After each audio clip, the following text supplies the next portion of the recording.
The morning sun cast long shadows across the small diner on Highway 101, just outside the naval base in Virginia Beach. The smell of bacon and coffee filled the air as the breakfast rush began. Behind the counter, Sarah wiped down the already clean surface for the third time, her nervous energy evident to anyone paying attention. At table 7, an elderly man sat quietly, his weathered hands wrapped around a cup of black coffee that had long since gone cold. His name was Frank Morrison, though most people in town simply knew him as the old guy who comes in every Tuesday. His gray hair was neatly combed, and, despite his modest appearance, there was something distinguished about the way he carried himself. Frank wore the same faded blue jacket every week, with small holes near the elbows and a missing button on the front. His jeans were clean but worn, and his boots had seen better days. To most observers, he looked like any other elderly man trying to make his pension stretch through the month. The diner was busier than usual this Tuesday morning. A group of young Navy SEALs had come in after their morning training, their conversation loud and animated as they discussed their upcoming deployment. They filled 3 tables near the back, their presence commanding attention from other customers. Frank had been coming to Murphy's Diner every Tuesday for the past 3 years, ever since his wife Margaret had passed away. It had been their tradition to have breakfast here together, and he couldn't bring himself to break it, even though he now sat alone. He always ordered the same thing: 2 eggs over easy, wheat toast, and black coffee. He would eat slowly, sometimes taking nearly an hour to finish, lost in memories of conversations he used to have across that same table. Sarah had been working at the diner for 6 months, and, while she recognized Frank as a regular customer, she had never really spoken to him beyond taking his order. The owner, Murphy himself, had mentioned that the old man was harmless and always paid his bill, so she had never given him much thought. This particular morning, however, things were different. The diner was packed, with a waiting list of customers growing longer by the minute. Frank sat at his usual table, having finished his breakfast 30 minutes ago, but showing no signs of leaving. He stared out the window, occasionally sipping his cold coffee, seemingly unaware of the bustling activity around him. Murphy approached Sarah behind the counter, his face showing the stress of trying to manage the morning rush. "We need that table," he said quietly, nodding toward Frank. "There's a family of 5 waiting, and the lunch crowd will be here soon." Sarah glanced over at Frank, then back at Murphy. "He's a regular, Mr. Murphy. He always sits there for about an hour." Murphy shook his head. "Not today. Business is business, and we can't afford to have tables tied up by customers who aren't ordering anything. Go ask him to leave." Sarah felt uncomfortable with the request, but she was still new to the job and didn't want to cause problems. She approached Frank's table slowly, rehearsing what she would say. The old man looked up as she came near, his pale blue eyes kind but distant. "Excuse me, sir," Sarah began, her voice barely above a whisper. "I'm sorry, but we're really busy this morning, and we need the table for other customers." Frank looked confused for a moment, as if he hadn't realized where he was. He glanced around the diner, taking in the crowded room for the first time. "Oh," he said quietly. "Of course. I'm sorry." He began to stand, his movements slow and deliberate. As he reached for his wallet, his hands trembled slightly. He placed a $20 bill on the table, far more than his breakfast had cost, and picked up his worn baseball cap from the chair beside him. The conversation in the diner had gradually died down as other customers began to notice what was happening. There was something about the elderly man's dignity in the face of embarrassment that made people uncomfortable. He moved toward the door slowly, his head down, clearly ashamed of having overstayed his welcome. Near the back of the diner, Petty Officer Jake Sullivan had been watching the scene unfold. At 28 years old, Jake was a seasoned Navy SEAL who had completed 3 tours overseas. He was sitting with 5 of his teammates, all of whom had also been observing the situation with growing interest. Jake's grandfather had been a World War II veteran, and there was something about the elderly man's bearing that reminded him of the old stories his grandfather used to tell. The way Frank held himself, even in his embarrassment, suggested a military background. As Frank approached their table on his way to the exit, Jake noticed something that made his heart skip a beat. Pinned to Frank's faded jacket was a small, tarnished medal that most people wouldn't recognize. But Jake knew exactly what it was, a Purple Heart. Jake's eyes met those of his teammate, Sergeant Mike Torres, who had also spotted the medal. Mike gave an almost imperceptible nod, and Jake knew his friend had seen it too. The other 4 SEALs at their table, Danny, Chris, Alex, and Ryan, were still engaged in conversation, unaware of what their teammates had observed. Frank was almost at the door when Jake made his decision. Without saying a word to his companions, he stood up from his chair. The movement was so sudden and deliberate that it caught the attention of everyone in the diner. Mike immediately understood what Jake was doing and rose to his feet as well. One by one, the other 4 SEALs noticed their teammates standing and followed suit, though they weren't entirely sure why. The 6 Navy SEALs stood at attention in complete silence, their eyes fixed on Frank Morrison. The rest of the diner fell completely quiet, sensing that something significant was happening but not understanding what. Frank stopped at the door and turned around, confused by the sudden silence. When he saw the 6 young military men standing at attention, his weathered face showed a mixture of surprise and recognition. His hand instinctively moved to the small medal on his jacket, and, for the first time in years, Frank Morrison stood a little straighter. The moment stretched on, heavy with unspoken communication between generations of warriors. Frank's eyes filled with tears, and he gave a small nod of acknowledgement to the young men who had chosen to honor him in front of a room full of strangers. Sarah stood frozen behind the counter, finally, understanding that she had just asked a war hero to leave his table. Murphy, too, seemed to realize that something important had just happened, though he couldn't quite grasp the full significance of the moment. The 6 SEALs remained standing as Frank pushed open the door and walked out into the morning sun. Only when the door closed behind him did they slowly return to their seats, the weight of their gesture settling over the now silent diner.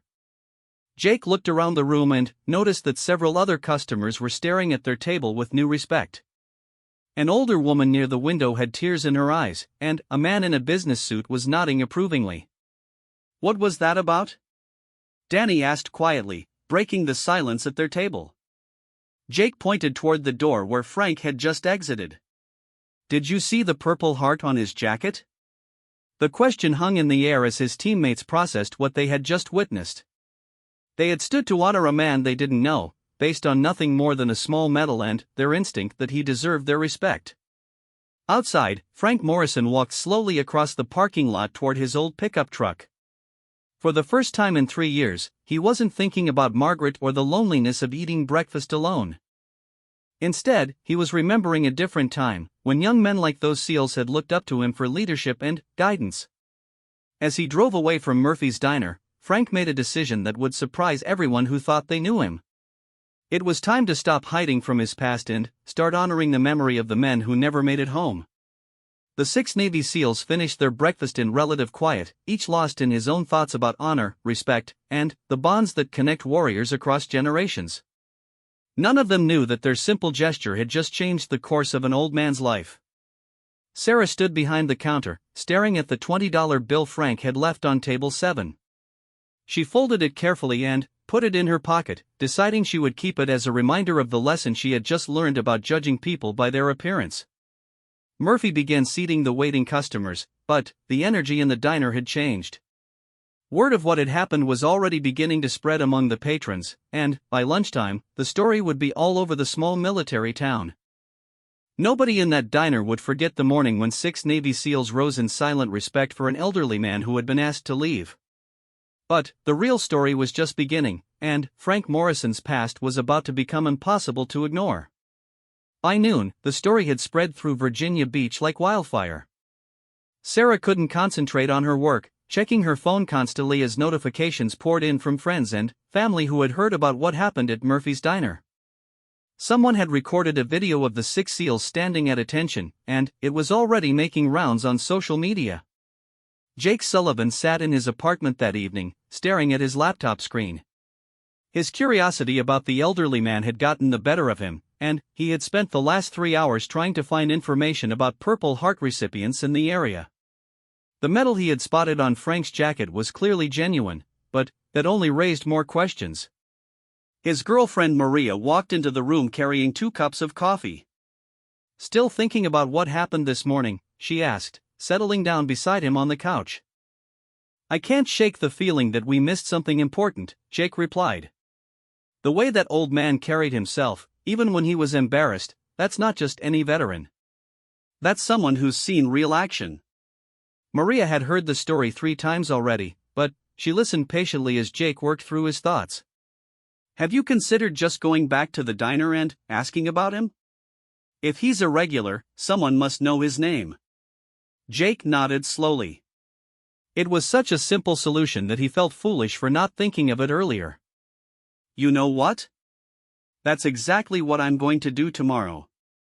Meanwhile, across town, Frank Morrison sat in his small apartment above the hardware store he used to own. The place felt even more empty than usual after the morning's events.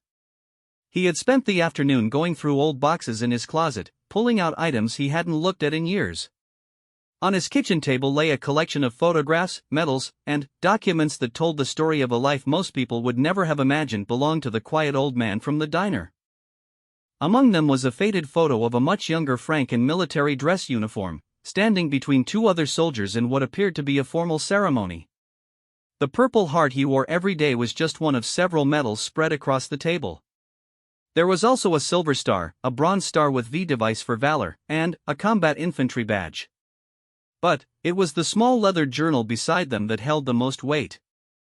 Frank opened the journal to a page he had read countless times over the years. The handwriting was his own, but from a different lifetime. The entry was dated March 15, 1968, and it described events in a jungle clearing in Vietnam that had changed the course of his life forever.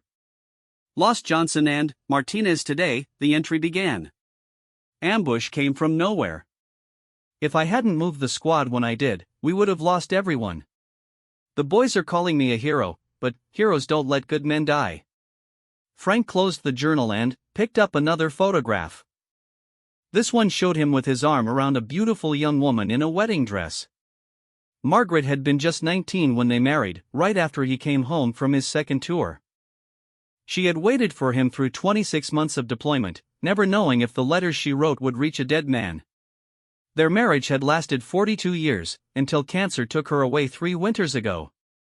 She was the only person who truly knew the stories behind his medals, the only one who understood why he sometimes woke up screaming in the middle of the night during their early years together. Frank had never talked about his service with anyone else. When people thanked him for his service, he would nod politely and change the subject. The young men at the diner that morning were the first people in decades to show him the kind of respect his fellow veterans had given him during the war. The next morning, Jake arrived at Murphy's diner 20 minutes before his usual time. He wanted to catch Sarah before the breakfast rush began. She was setting up tables when he walked in, and her face immediately showed recognition. "You're one of the SEALs from yesterday," she said, approaching his table. "I've been thinking about what happened all night." Jake smiled. "That's actually why I'm here. I wanted to ask you about the elderly gentleman. Do you know his name?" Sarah's expression grew serious. "Frank Morrison. He's been coming here every Tuesday for 3 years, ever since his wife died. Always orders the same thing, always sits at table 7. She paused. "I feel terrible about what happened." "Don't," Jake said firmly. "You were just doing your job. But I'd like to find him and apologize for not speaking up sooner." "Do you know where he lives?" Sarah shook her head. "I don't, but Murphy might. He's in the back doing inventory. Want me to ask?" 5 minutes later, Jake had Frank Morrison's address and a clearer picture of the man they had honored. Murphy had known Frank for over a decade, first as the owner of Morrison's Hardware, then as a regular customer after he sold the business following his wife's death. "Good man," Murphy had said. "Never caused trouble, always paid his bills on time. Kept to himself, though. Never talked much about his past."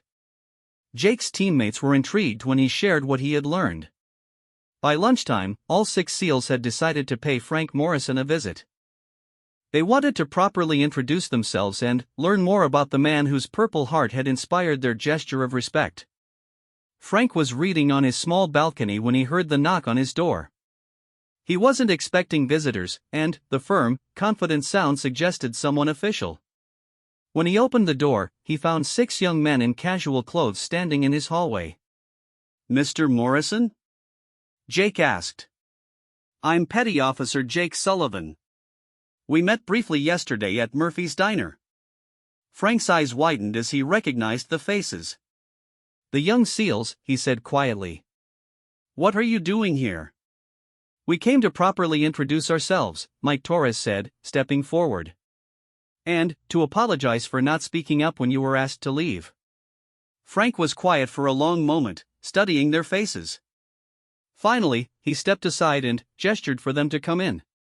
His small apartment was neat and sparse, with just the basic furniture and a few photographs on the walls. The SEALs noticed the military bearing in how Frank moved and carried himself, even in his own home. There was an economy to his movements that spoke of years of training and discipline. "Can I offer you something to drink?" Frank asked. "I don't get many visitors."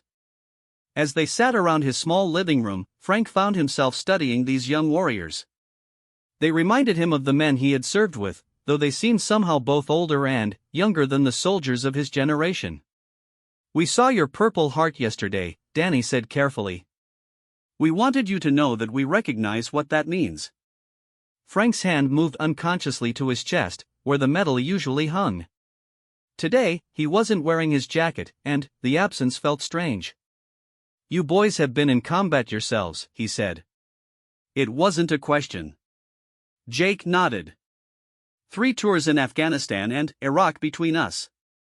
Frank was quiet for a long time, looking at each of their faces. Finally, he spoke. "Vietnam," he said simply. 2 tours, 1967 to 1969. 1st Infantry Division. The room fell silent as the significance of this information sank in. The 1st Infantry Division had seen some of the heaviest fighting of the Vietnam War. For Frank to have served 2 tours with that unit meant he had experienced combat most people could never imagine. Chris, who had been studying the photographs on Frank's walls, noticed something that made him catch his breath. In one of the pictures, a much younger Frank was standing with a group of soldiers in front of a helicopter. The caption below read Alpha Company, 1st Infantry Division, after the Battle of Ong Tan, October 1967. Chris knew that name. The Battle of Ong Tan had been one of the bloodiest engagements of the Vietnam War, with American forces vastly outnumbered by North Vietnamese troops. He had studied it in military history courses, but he had never expected to meet someone who had actually been there. "Mr. Morrison," Chris said carefully, "were you at Ong Tan?" Frank's expression changed immediately. His jaw tightened, and, for a moment he looked like he was going to ask them to leave. But something in the young man's respectful tone made him reconsider. "Yes," he said quietly. "I was a sergeant then, responsible for 2nd Squad." The SEALs exchanged glances. They were sitting across from a man who had survived one of the most intense battles in American military history, and he had been carrying that experience alone for over 50 years. Ryan, the youngest of the group at 24, leaned forward. Would you tell us about it?" Frank was quiet for so long that they thought he might refuse. When he finally spoke, his voice was barely above a whisper.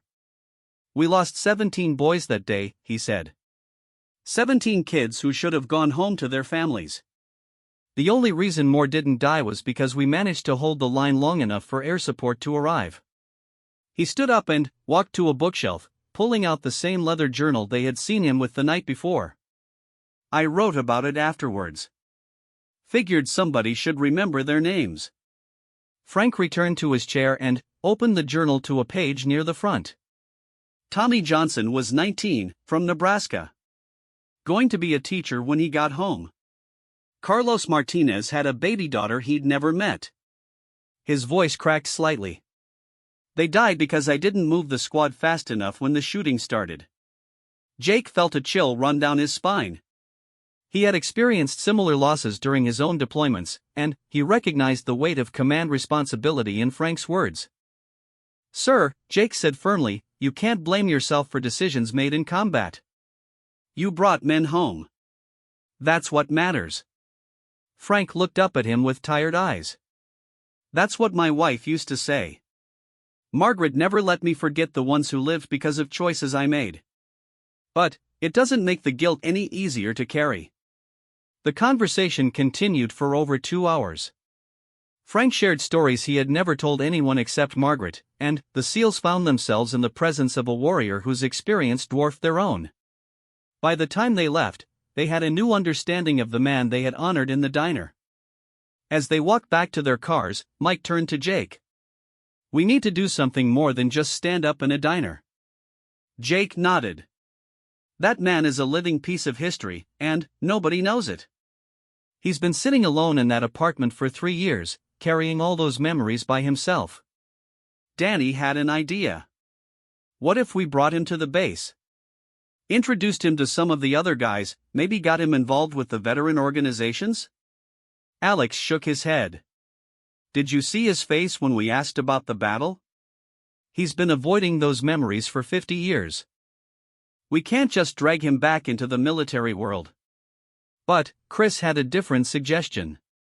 "What if we just made sure he doesn't have to sit alone anymore?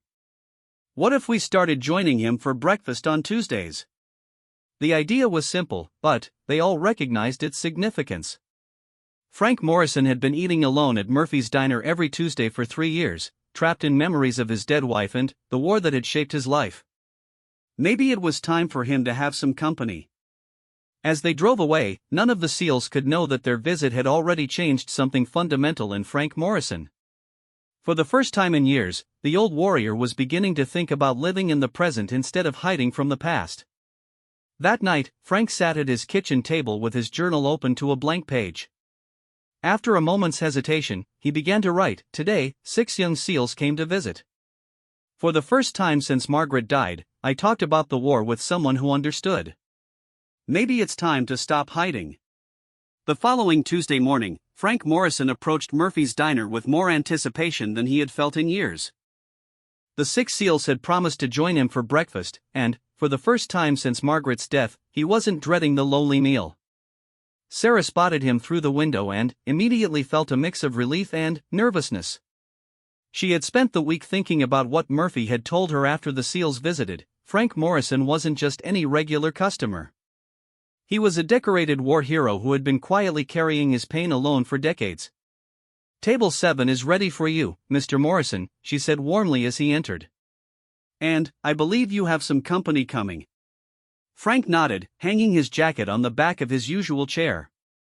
The Purple Heart caught the morning light, and several customers noticed it for the first time. Word had spread through the small military town about what had happened the previous week, and Frank was beginning to attract attention he had never wanted. Jake Sullivan arrived first, followed quickly by his 5 teammates. They had decided to make this a regular tradition, taking turns joining Frank for breakfast every Tuesday. Today, all 6 had come together to establish the routine. As they settled around the expanded seating area Sarah had prepared, Frank felt an unexpected comfort in their presence. These young men reminded him of his old squad, with their easy camaraderie and shared understanding of things civilians could never fully grasp. "So, Mr. Morrison," Mike Torres said as they waited for their coffee, "Jake told us you used to own the hardware store down on Main Street." Frank smiled, grateful for the neutral topic. "Morrison's Hardware. Ran it for 32 years after I came home from Vietnam. Margaret worked the books, and I handled the customers. Good business, honest work." Danny, who was mechanically inclined, perked up. "I drive past that place all the time. New owners seem to be doing well with it." "The Hendersons are good people," Frank said. "I sold it to them when Margaret got sick. Figured they'd take better care of it than some chain store would." As breakfast progressed, the conversation flowed naturally between topics. The SEALs shared stories from their training, and Frank found himself offering advice based on his own military experience. The age difference between them seemed to disappear when they talked about leadership, discipline, and the bonds formed under pressure. "You know," Ryan said, cutting into his pancakes, "my grandfather served in Korea. He never talked much about it, but he always said the hardest part was coming home and trying to fit back into normal life." Frank nodded slowly. "Your grandfather was a smart man. The war changes you, and the world you left behind keeps moving while you're gone. Sometimes it feels like you're speaking a different language from everyone else. Chris had been quiet during most of the meal, but Frank's words prompted him to share something he had been thinking about. "That's why what happened last week was so important," he said. "When we stood up, it wasn't just about showing respect. It was about recognizing that you're not alone." Frank felt a tightness in his chest. These young men understood something it had taken him decades to learn: the isolation that comes with carrying combat experience isn't something you have to bear alone. As they were finishing breakfast, Jake noticed an older man at the counter watching their table with obvious interest. The man appeared to be in his 70s, wearing a baseball cap with Vietnam veteran stitched across the front. "Excuse me," the man said, approaching their table cautiously. "I don't mean to interrupt, but I couldn't help noticing." He gestured toward Frank's Purple Heart. "Vietnam?" Frank looked up, immediately recognizing the bearing of another combat veteran. "1st Infantry Division," he said simply. The man's eyes widened. "I'm Tom Bradley. I was with the 25th Infantry, same time period." "We probably crossed paths over there." What happened next surprised everyone at the table. Frank stood up and extended his hand to Tom, his usually reserved demeanor replaced by something approaching warmth. "Frank Morrison. Good to meet another survivor." Tom shook Frank's hand firmly, then turned to the SEALs. "You boys have any idea what kind of man you're sitting with?" The 1st Infantry Division saw some of the heaviest fighting of the whole war. Jake realized they were witnessing something significant. 2 Vietnam veterans, both of whom had spent decades keeping their experiences to themselves, were finally connecting with someone who understood their shared history. "Would you like to join us?" Frank asked, surprising everyone including himself. "We were just talking about the challenges of coming home." Tom's face lit up. "I'd be honored." As Tom settled into an empty chair, Sarah brought him a cup of coffee without being asked. She had been watching the interaction with growing fascination, beginning to understand that Murphy's Diner was becoming something more than just a restaurant. "So," Tom said, looking at Frank, "what unit were you with in the 1st? "Alpha Company, 2nd Battalion," Frank replied. "You?" "Bravo Company, 3rd Battalion, 25th Infantry," Tom said. "We were at Cu Chi when you guys hit Ong Tan. Lost a lot of good men that day." The mention of Ong Tan brought a familiar shadow across Frank's face, but this time he didn't retreat into himself. Instead, he found himself able to talk about the battle with someone who truly understood the context. 17 men from my unit didn't make it home," Frank said quietly. "I've been carrying their names for 50 years. Tom nodded soberly. "We all carry names. It's what we do with them that matters." The conversation that followed was unlike anything Frank had experienced since Margaret's death. Tom had found his own ways of honoring the men he had lost, volunteering at the VA hospital and participating in veteran organizations. He talked about the importance of staying connected with other veterans, of sharing the burden instead of carrying it alone. "There's a group of us who meet every month," Tom explained. "Vietnam vets, Gulf War guys, some from Iraq and Afghanistan. We don't sit around feeling sorry for ourselves. We talk about how to help the younger guys avoid some of the mistakes we made." Jake looked at his teammates, seeing the same idea forming in their minds. "Would you be interested in joining something like that, Mr. Morrison?" Frank was quiet for a long moment, considering the possibility. For decades, he had avoided anything that reminded him of the war. But, sitting here with these young SEALs and talking with Tom, he was beginning to understand that avoiding his past hadn't helped him heal from it. "Maybe," he said finally. "I'd like to hear more about it." Tom's face broke into a wide grin. "I'll give you my number before I leave. Next meeting is this Saturday afternoon. Nothing formal, just a bunch of old soldiers talking about life." As the breakfast gathering began to wind down, Frank realized something had fundamentally changed. For the first time in 3 years, he wasn't thinking about going home to an empty apartment and waiting for another week to pass. Instead, he was looking forward to Saturday's meeting and next Tuesday's breakfast. Jake stood up first, extending his hand to Frank. "Same time next week, sir?" Frank shook his hand firmly. "I'll be here." One by one, the other SEALs said their goodbyes, each making a point to confirm their commitment to the Tuesday tradition. Tom Bradley also prepared to leave, but not before writing his phone number on a napkin and pressing it into Frank's hand. "Don't think about it too long," Tom said. "Sometimes the hardest part is just showing up." As the group dispersed, Sarah approached Frank's table with the check. She had been observing the entire interaction with growing amazement, watching as the quiet, lonely man she had known for months transformed into someone engaged and animated. "Mr. Morrison," she said softly, "I want to apologize again for what happened last week." I had no idea." Frank looked up at her with kind eyes. "You have nothing to apologize for, young lady." Sometimes we need to be pushed out of our comfort zone to find our way back to living. He left his usual generous tip and headed toward the door, but paused to look back at table 7. For 3 years, that table had been a place of solitude and grief. Now, suddenly, it was becoming something else entirely, a place of connection and healing. Outside in the parking lot, Frank pulled out his cell phone and stared at the number Tom had given him. Margaret had always encouraged him to stay connected with other veterans, but he had been too stubborn and too afraid to take her advice. Maybe it was time to honor her memory by finally taking the step she had always wanted him to take. He dialed the number before he could change his mind. "Tom Bradley," came the voice on the other end. "Tom, this is Frank Morrison.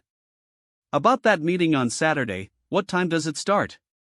There was a pause, then Tom's voice came back warm and pleased. 2 o'clock at the VFW Hall on Maple Street. "Frank, I'm really glad you called." As Frank drove home, he felt something he hadn't experienced in years: anticipation for the future. The Tuesday breakfast tradition with the SEALs had opened a door he thought was permanently closed. Now, with Tom's veteran group and the possibility of new connections, he was beginning to see a path forward that didn't involve hiding from his past. That evening, Frank sat down with his journal again. Instead of reading old entries about loss and guilt, he began writing about hope and possibility. The young SEALs who had stood up for him in the diner had given him something more valuable than respect. They had given him a reason to stop hiding and start living again. "Today I met another Vietnam veteran," he wrote. "Tom Bradley, 25th Infantry. He invited me to join a group of veterans who meet monthly. For the first time since Margaret died, I'm thinking about the future instead of just surviving the present." He paused, pen hovering over the paper, then added, "Maybe it's time to stop carrying the guilt alone and start carrying the memory with purpose. The boys who didn't make it home deserve better than an old man hiding in his apartment." Frank closed the journal and looked at the photographs scattered across his kitchen table. Tomorrow, he would call the local high school and volunteer to speak to history classes about Vietnam. It was time to make sure the names in his journal were remembered by more than just him. The 6 Navy SEALs had risen in silent respect for an elderly man being asked to leave a diner. They had no idea that their simple gesture would awaken a warrior who had been sleeping for decades. 6 months later, Murphy's Diner had become the unofficial gathering place for an extraordinary group of veterans. What started as a simple Tuesday breakfast between Frank Morrison and 6 Navy SEALs had grown into something neither Murphy nor anyone else could have predicted.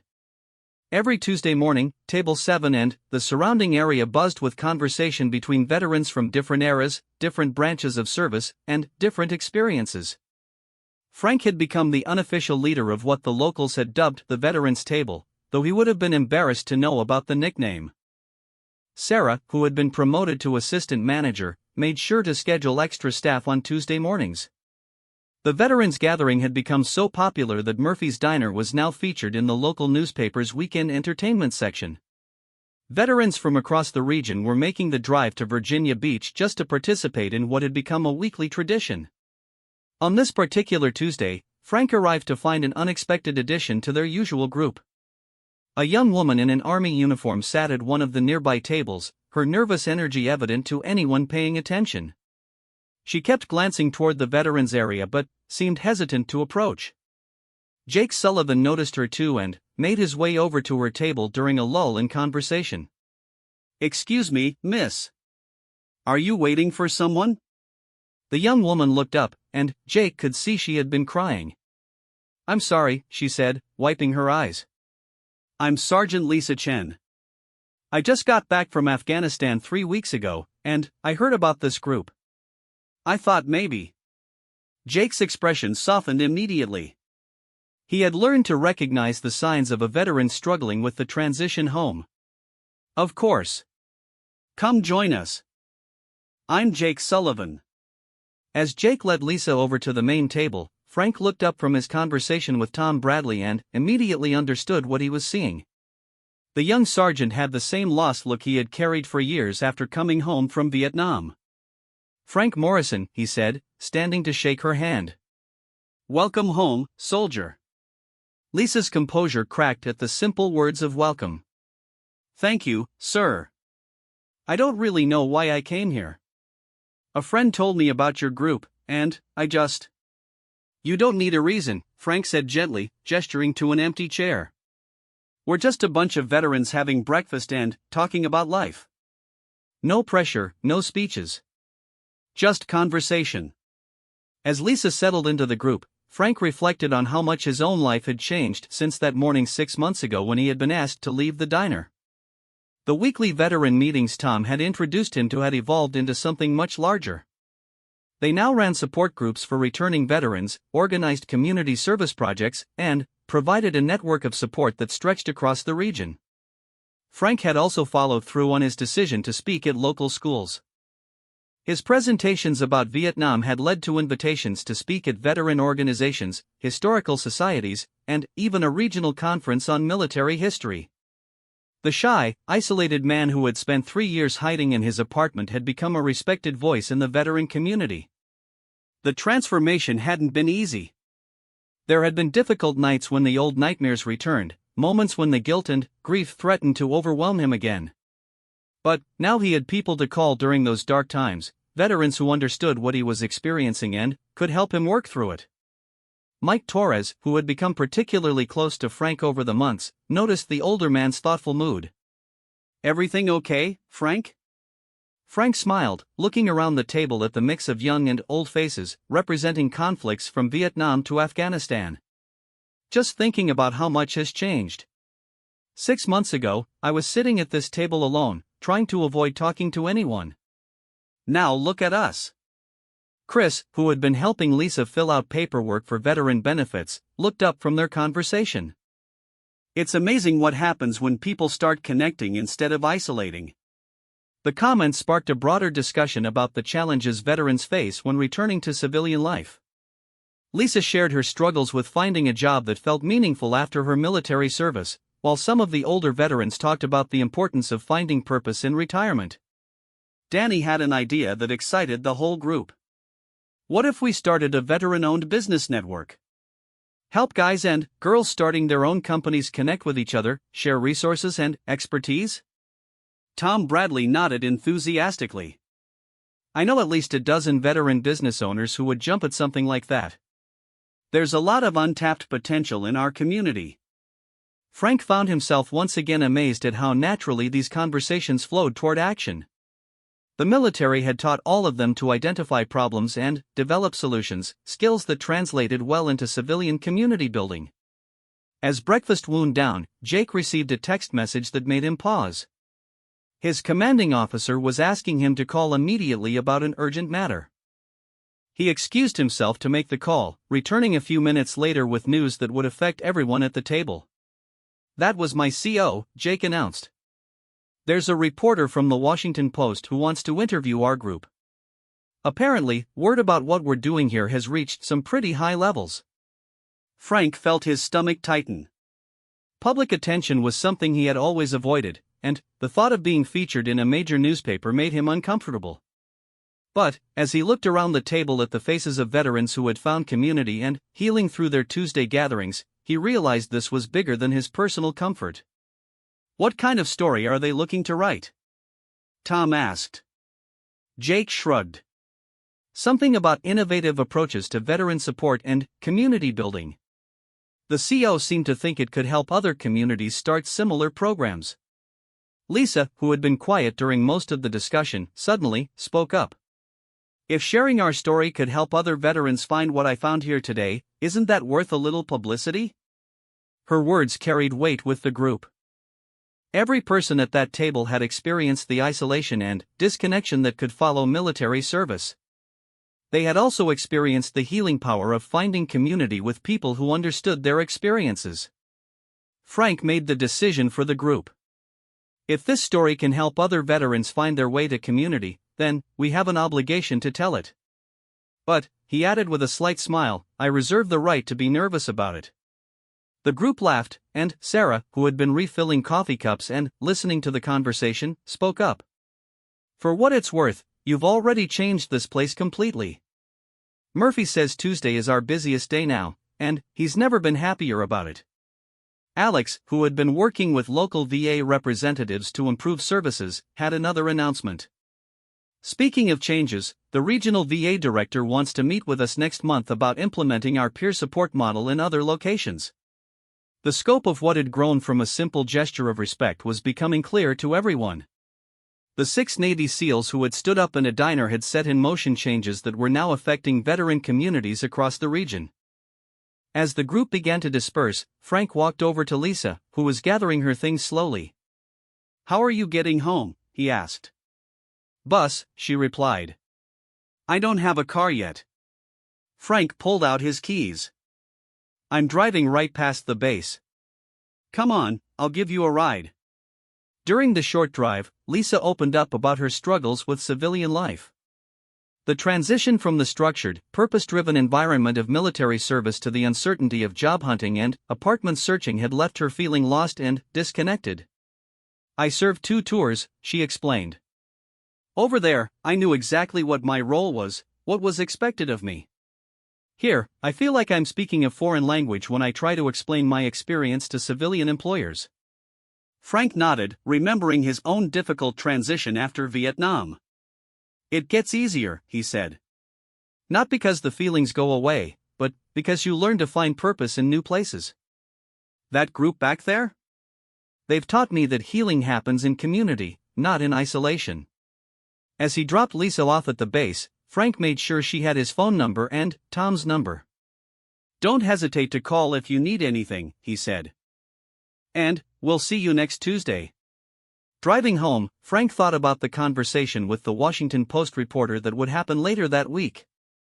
The story of Murphy's Diner and the veterans community that had grown around Table 7 was about to reach a national audience. That evening, Frank called his daughter Jennifer in California. They had grown closer over the past 6 months as Frank had begun to open up about his experiences and his involvement with the veteran community. Dad, you sound different, Jennifer said. Happier.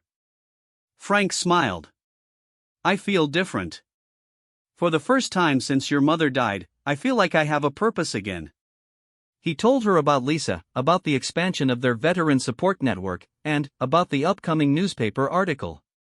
Jennifer listened with amazement as her father described a life that was completely different from the isolated existence he had been living when she last visited. Mom would be so proud of you, Jennifer said softly. She always said you had too much to offer the world to hide away forever. After hanging up, Frank walked out onto his small balcony and looked toward the naval base where the 6 young SEALs were probably finishing their evening duties. Their simple gesture of respect had awakened something in him that he thought was gone forever, the understanding that his experiences had value, that his knowledge could help others, and that healing happened best in community. The following Tuesday, as Frank walked into Murphy's Diner for what would be his final breakfast before the Washington Post article brought national attention to their story, he reflected on the journey from that embarrassing morning when he was asked to leave to this moment when he was genuinely excited to see the friends who would be waiting at Table 7. Sarah greeted him with her usual warmth, but today she had something special. Mr.